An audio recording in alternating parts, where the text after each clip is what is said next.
સુરેન્દ્રનગર જિલ્લાના મૂળી થાન પંથકમાં ગેરકાયદેસર ચાલતા ખનીજની ખાણો ચાલતા પાછળ સરકારે 86 લાખની ગ્રાન્ટ મંજૂર કરી છે, છતાં સરકારના નાક નીચે જિલ્લાના મૂળી અને થાન પંથકમાં ગેરકાયદેસર રીતે 700 થી પણ વધુ કાર્બોસેલની ખાણો ધમધમી રહી છે। બીજી બાજુએ ખનીજની ખાણોમાં દટાઈ જવાને કારણે તાજેતરમાં મજૂરોના મોત થયા હોય તેવા બનાવો પણ વધી રહ્યા છે। ત્યારે સરકારે ગેરકાયદેસર રીતે ચાલતી કાર્બોસેલની ખાણો પૂરવાની કાર્યવાહી શરૂ કરી છે અને આજે મૂળી તાલુકાના ધોળિયા ગામે 3 જેસીબી મશીન દ્વારા કોલસાની ખાણો પૂરવાની કાર્યવાહી હાથ ધરાઈ, જેના પગલે ખનીજ માફિયાઓમાં દોડધામ મચી છે। વહેલી સવારથી મૂળી થાન પંથકમાં ચુસ્ત પોલીસ બંદોબસ્ત સાથે ગેરકાયદેસર ખાણો પૂરવાની કાર્યવાહી હાથ ધરાઈને સુરેન્દ્રનગર જિલ્લાના મૂળી થાન પંથકમાં ચાલતી ગેરકાયદેસર ખાણો પૂરવાની શરૂઆત કરવામાં આવી છે, જેની પાછળ સરકારે 86 લાખ રૂપિયાનું ટેન્ડર આપીને કોન્ટ્રાક્ટર મારફતે ખાણો પૂરવાની કાર્યવાહી આજથી શરૂ કર્યું છે। Bureau chief Solanki Rajubhai, NN news. આજે સર કોલસાના જે ગેરકાયદેસર કૂવાઓ છે સરકારી જમીનો ઉપર એ આજે બુરવામાં આવી રહ્યા છે, આ બાબતે શું કહો છો?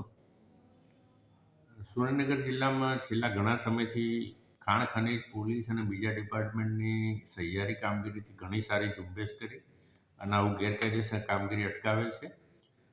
પરંતુ આવી જે કામગીરી થઈ હોય, કાર્બોસેલ કાઢ્યા હોય, એમાં ખાડા જેમના તેમ રહેતા હતા, એટલે પશુ અથવા માનવજાતને અકસ્માત થવાની સંભાવના વધી જતી હતી અને પર્ટિક્યુલરલી વરસાદમાં પાણી ભરાય ત્યારે પણ ખ્યાલ ના આવે, એટલે આને પૂરવા જરૂરી હતા। એટલે અમે સરકારશ્રીમાં દરખાસ્ત કરી અને સરકારશ્રીએ આ એક સારા કામ માટે 86 લાખની અત્યારે ગ્રાન્ટ ફાળવી છે।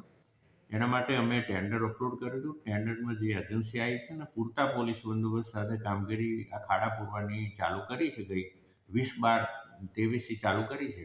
અમારું પ્લાનિંગ એકાદ મહિનામાં પૂરું કરવાનું છે। અત્યારે તો પ્રાયોગિક સ્ટાર્ટ કર્યું છે, એટલે 1-2 જેસીબી છે, પણ 20 જેસીબી લગાવીને 1 માસમાં કામ પૂરું કર્યું। કયા કયા તાલુકામાં સાહેબ કામગીરી કરશો? મોસ્ટલી આ ખાણ ખનીજની પ્રવૃત્તિ સાયલા મૂળી થાનમાં થાય છે, એટલે અમારી જ્યાં રેડ પાડી હતી ત્યાં તો અમને સ્પોટ ખબર જ છે। એ સિવાય પણ એવા ધ્યાને આવશે તો અમે લઈએ।